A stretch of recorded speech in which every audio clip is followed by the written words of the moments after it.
Oi, turma, vamos começar mais uma aula de história e a aula de hoje vai ser sobre os vikings. Viking é um termo habitualmente usado para se referir aos exploradores, guerreiros, comerciantes e piratas nórdicos que invadiram, exploraram e colonizaram grandes áreas da Europa e das ilhas do Atlântico Norte a partir do final do século VIII até o século XI. Esse período de expansão viking, conhecido como a Era Viking, constitui uma parte importante da história medieval da Escandinávia, Grã-Bretanha, Irlanda e do resto da Europa em geral.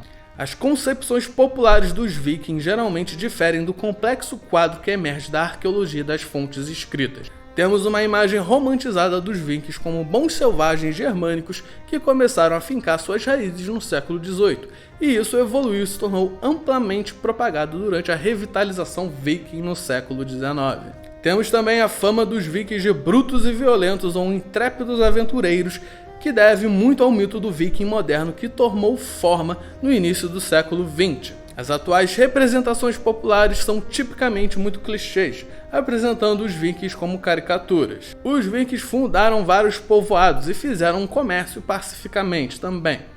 A imagem histórica dos vikings mudou um pouco ao longo dos tempos e hoje já admite-se que eles tiveram uma enorme contribuição na tecnologia marítima e na construção de cidades. Atualmente, de um modo um tanto controverso, a palavra viking também é usada como um adjetivo que se refere aos escandinavos da época.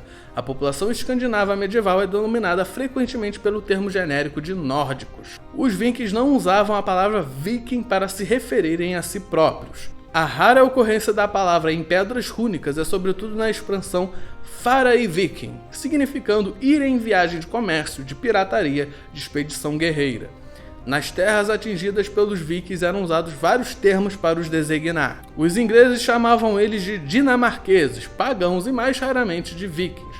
Os francos chamavam-os de nórdicos ou de dinamarqueses, e na Europa Oriental apelidavam eles de Rus, varangianos ou varengues. Há também quem acredite que a palavra viking vem de viking, do nórdico antigo, língua falada pelos vikings, mas eles não se denominavam assim. Este nome foi atribuído a eles devido ao seu significado: piratas, aventureiros ou mercenários viajantes. Os vikings são escandinavos e, por sua vez, são um povo germânico, sendo provenientes dos indo-europeus. Os vikings, a partir do século VII, começaram a sair da Escandinávia, indo para as regiões próximas, devido à sua superpopulação e até problemas internos, como o caso de Erik, o Vermelho, que foi expulso da Noruega e da Islândia por assassinato, além da motivação pelo comércio e pelos saques das cidades europeias. A terra natal dos vikings era então a Noruega, Suécia e Dinamarca. Eles e seus descendentes se estabeleceram na maior parte da costa do Mar Báltico, grande parte da Rússia continental, a Normandia, na França, Inglaterra e também atacaram as costas de vários outros países europeus como Portugal, Espanha, Itália e até Sicília. Os vikings eram guerreiros que viajavam pelos mares a partir de sua terra na Península Escandinava, pilhando e saqueando cidades, mas também estabeleceram colônias e comércio. Eles chegaram a áreas do norte da Europa levando sua cultura, como a Normandia, na França. Além da Groenlândia, onde Erik o Vermelho criou colônias após ter sido expulso da Noruega e da Islândia, e do Canadá, para onde Leif Erikson, filho de Erik, viajou. Os vikings costumavam usar lanças, como o deus Odin, e machados, e seus capacetes não possuíam chifres. Viajavam em barcos rápidos chamados de dracares, que significa dragão, por terem uma cabeça do mítico animal esculpida na frente. A velocidade desses barcos facilitava ataques surpresas e fugas quando necessário. Os dinamarqueses navegaram para o sul em direção à Frísia, França e partes do sul da Inglaterra. Entre os anos 1013 e 1042, diversos reis vikings, como Canuto II da Dinamarca, chegaram mesmo a ocupar o trono inglês. Os suecos navegaram para o leste, entrando na Rússia, onde Rurik fundou o primeiro estado russo, e pelos rios ao sul para o Mar Negro, Constantinopla e o Império Bizantino. Em cerca do ano 1000, a América do Norte foi descoberta por Leif Erikson da Groenlândia, que a chamou de Vinlândia. Um pequeno povoado foi fundado na península norte da Terra Nova, chamada de Canadá, mas a hostilidade dos indígenas locais e o clima frio provocaram o fim dessa colônia em poucos anos. Os restos arqueológicos desse local, que se chama L'Anse aux Meadows, constituem hoje em dia um sítio do Patrimônio Mundial da Unesco.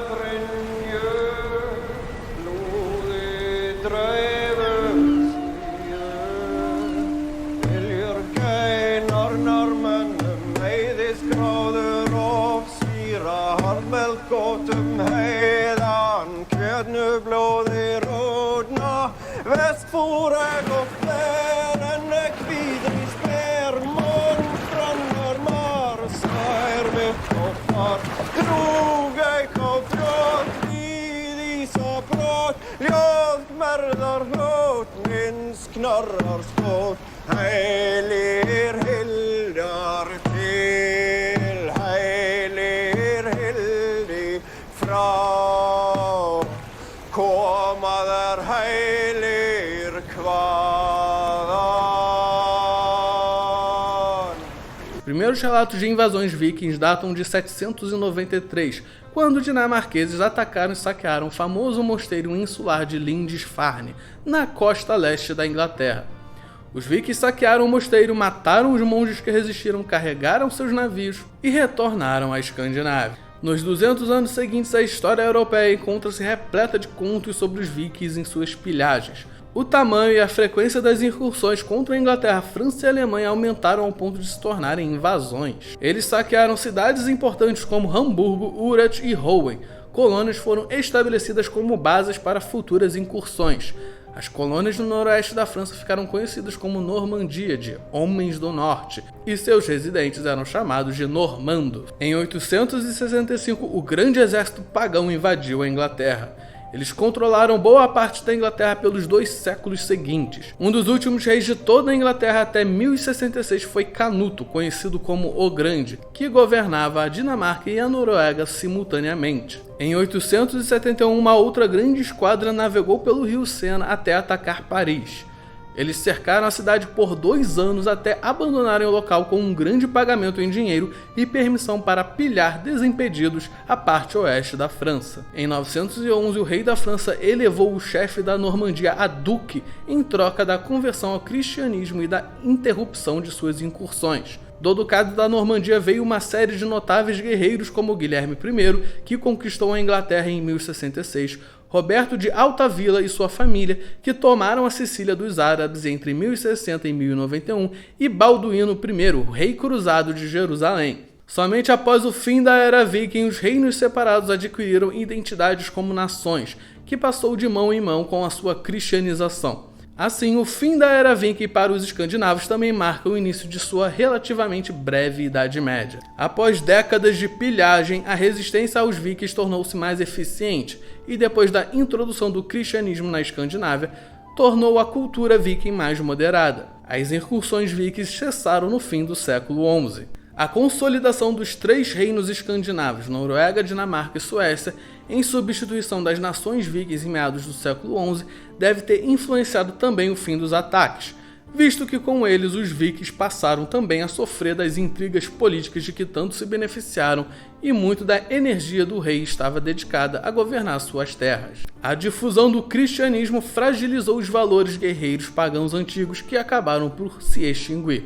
Os nórdicos foram absorvidos pelas culturas com as quais eles tinham se envolvido. Os ocupantes e conquistadores da Inglaterra viraram ingleses, os normandos viraram franceses e os rus tornaram-se russos. Os reis da agora cristianizada Noruega continuaram a reivindicar o poder em partes do norte da Grã-Bretanha e da Irlanda, o que levou a algumas incursões no século XII, mas as principais ambições militares dos governantes escandinavos estavam agora direcionados para novos caminhos. Os governantes escandinavos também passaram a ter um foco na unificação dos 3 reinos sob a coroa de um único monarca, o que somente se concluiu no final do século XIV com a União de Kalmar. Porém, esta união chegou ao final com a saída da Suécia da União no século XVI. A Dinamarca e a Noruega continuaram em união pessoal até o início do século XIX, o que se chega à conclusão de que, além da cristianização, os descendentes escandinavos dos vikings passaram a focar mais em problemas internos ou em problemas regionais do norte da Europa.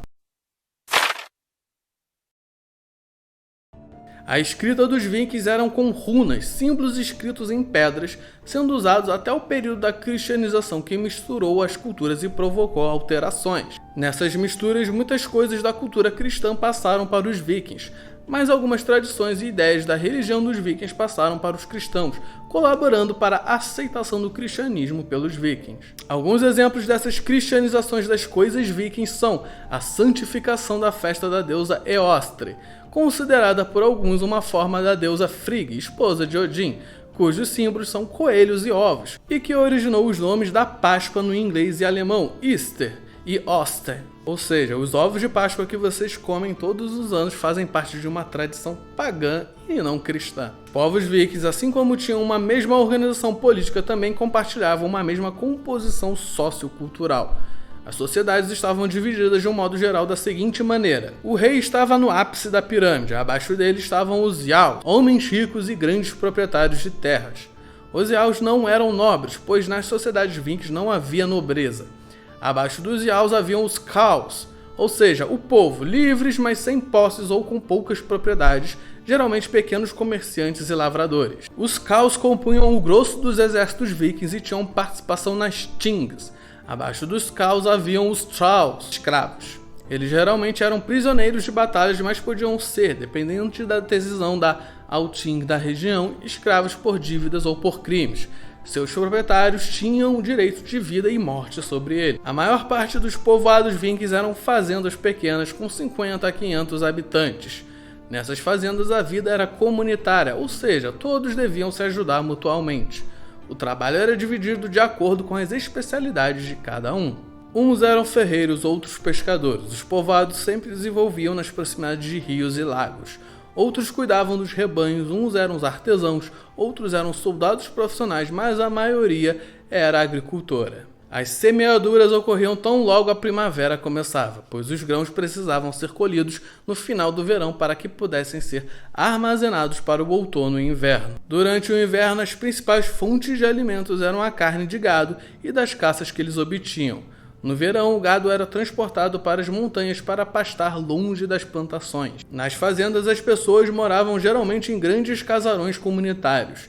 Geralmente, esses casarões eram habitados pelas famílias. Por exemplo, 3 irmãos com suas respectivas esposas, filhos e netos. As famílias dos vikings eram muito importantes, sendo provedoras de abrigo, alimento e proteção. As famílias tinham rivalidades e brigas com outras, sendo julgadas nas Things ou com os ordalhos, que são testes para julgamentos divinos. No caso de mortes da família, era normal haver vinganças, devido à importância destas na sociedade. Os membros das famílias trabalhavam juntos, mesmo após casarem, trabalhando desde pequenos nas famílias, aprendendo trabalhos mais difíceis com o tempo, trabalhando com ferro e, no caso dos Jarls, na política ou na guerra. Os patriarcas detinham muito poder, podendo escolher se seus filhos viveriam ou não após nascerem. As mulheres, após o casamento, mudavam para a família do marido e tinham trabalhos como cozinhar, limpar e cuidar dos necessitados. As mulheres eram obedientes, mas podiam pedir divórcio caso houvesse motivo. Como as famílias ensinavam os trabalhos aos filhos, muitos trabalhos eram familiares, como os Stenfmores, que construíam barcos e com a madeira dos barcos velhos reparavam os outros. Muitos dizem que os vikings usavam elmos com chifres, pois receavam pelas suas crenças de que o céu lhes pudesse vir a cair nas cabeças. Apesar desta conhecida imagem a respeito deles, que na realidade era uma crença celta e não nórdica, eles jamais utilizaram esses elmos. As características não passam de uma invenção artística das óperas do século XIX, que reforçavam as nacionalidades no romantismo e que visavam a resgatar a imagem dos vikings como bárbaros cruéis, pois sua aparência era incerta. Os capacetes que os vikings verdadeiramente utilizavam eram cônicos e sem chifres. Não existe qualquer tipo de evidência científica, arqueológica, epigráfica e histórica de que os escandinavos da era viking tinham utilizado capacetes córneos com chifres. Lendas vikings contam que guerreiros tomados por um frenesi insano conhecidos como berserki iam na batalha vestidos com casacos de pele de ursos ou de pele de lobos e eram chamadas de Uferdna ou Uferdir e atiravam-se nas linhas inimigas desse jeito. O relato mais antigo sobre berserkers está escrito no Haraldskvae, um poema escáldico do século IX escrito por Thorbjorn Horcloffe, em homenagem ao rei Haroldo Godwinson. Os vikings tinham várias histórias para explicar coisas do cotidiano, como o sol e a lua, que acreditavam serem perseguidos pelos lobos Skoll e Hati, filhos de Fenrir, que segundo o Ragnarok ia devorar Odin em batalha, morrendo logo em seguida. Ragnar, I've heard many of your stories, but tell me, what is Ragnarok?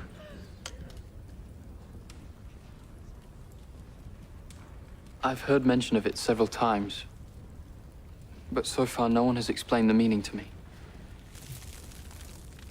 Let's show this ignorant Christian what Ragnarok is. Get the leaves. The twilight of the gods will happen like this.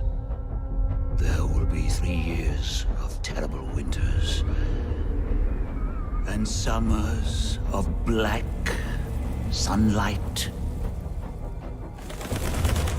People will lose all hope and surrender to greed, incest, and civil war. Midgard's Sawman, the world's serpent, will come lunging from the ocean, dragging the tides in and flooding the world.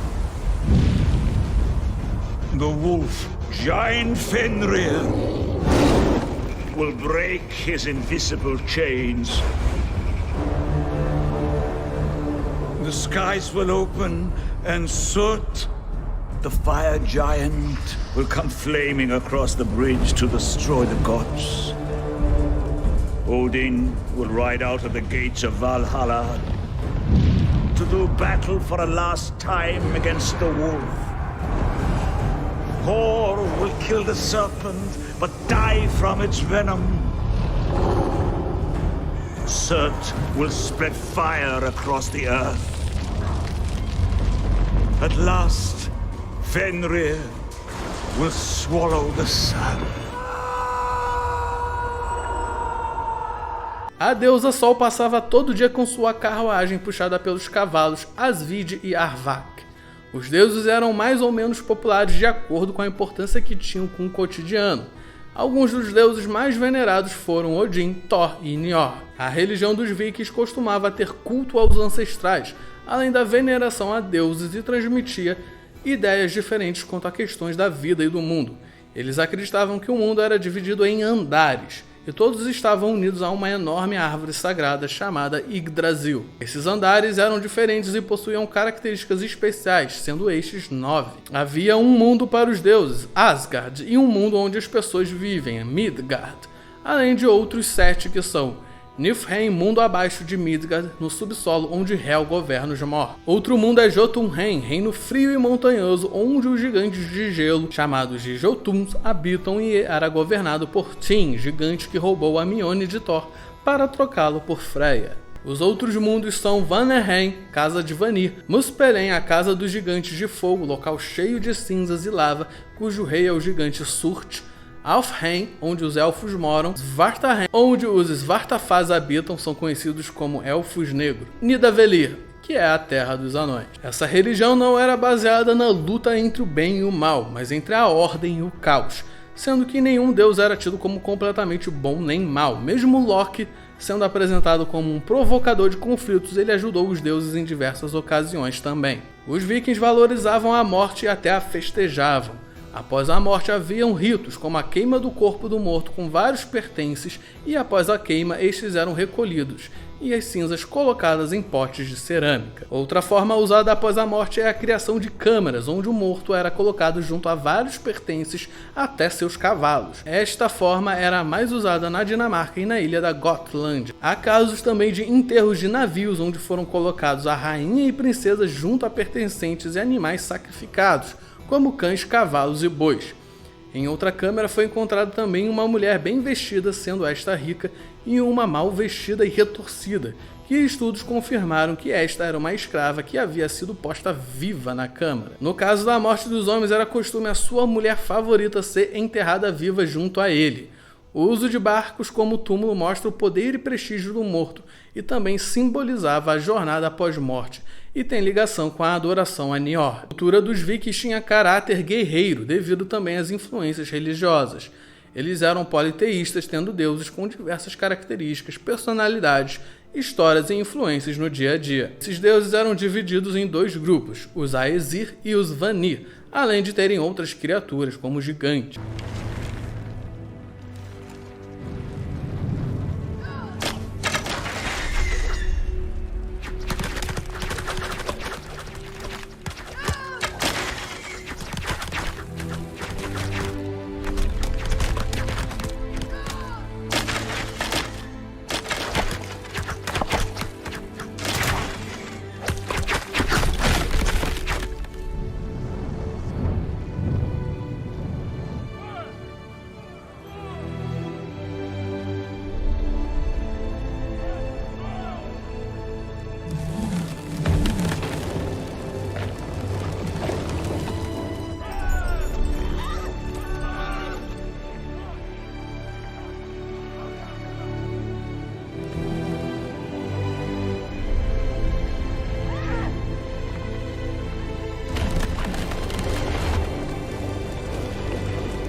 Além de permitir que os vikings navegassem longas distâncias, seus navios dracares traziam vantagens táticas em batalhas. Eles podiam realizar manobras eficientes de ataque e de fuga, nas quais atacavam rápida e inesperadamente, desaparecendo antes que uma contraofensiva pudesse ser realizada. Acima de tudo, os dracares podiam também navegar em águas rasas, permitindo que os vikings entrassem em terra através de rios. As mulheres tinham um status relativamente livre nos países nórdicos da Suécia, Dinamarca e Noruega. Na ausência de parentes do sexo masculino, uma mulher solteira sem filho poderia herdar não só a propriedade, como também a posição como chefe da família de um pai ou irmão falecido. Tal mulher era chamada de Balgrír e exercia todos os direitos oferecidos ao chefe de um clã familiar. Essas liberdades gradualmente desapareceram após a introdução do cristianismo e a partir do final do século XIII não são mais mencionadas. Então é isso, turminha, terminamos a aula de hoje. Tchau, tchau e lavem as mãos.